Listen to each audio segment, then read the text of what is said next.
Indoor eventing's a great... Hey Doug, what do you think of the indoor eventing?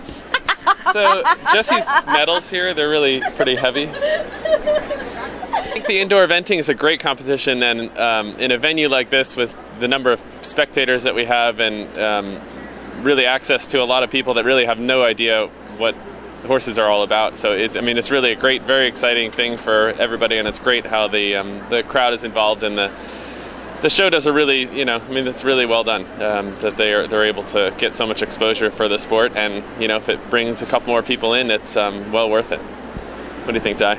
Yeah, for sure, and just being around some of the people that after the class are amazed by some of the jumps that are in there, and they're pretty basic in the grand scheme of what we do cross country, so it's neat for people to see the difference, I guess. Yeah, no, and the Royal here is there are very few places where you get a convergence of all different disciplines, where you have the eventers, the show jumpers, dressage people, hunters, all the way down to the cart horses and whatever, you name it. If there's an animal, they're here. But it was really interesting. We were watching the show jumping earlier on and ended up talking with some of the guys that do the jumpers, and it's sort of eye-opening for them, but of course for us to see the show jumpers, that's equally as beneficial for us. So I think it's a really unique setup that they have here at the Royal.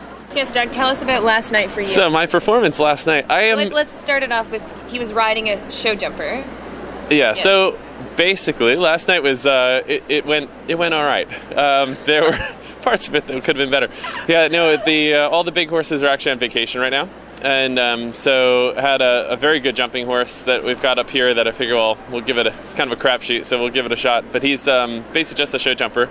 So we've taken him out cross country schooling a few times, and all is going really well, actually, up until the bank. And I think the fact that the bank is a little narrow is sort of confining, and he just didn't understand the whole question. And then, you generally should probably stay on top of the horse, and I didn't do a very good job of that. So tonight we're gonna give that another shot. Tonight, are you convinced? You convinced the course designer to have an option at the bank? Well, yes, tonight. I think a bounce bank might be pretty difficult for my horse. So no, they are. Bounce bank is in. No, it's in.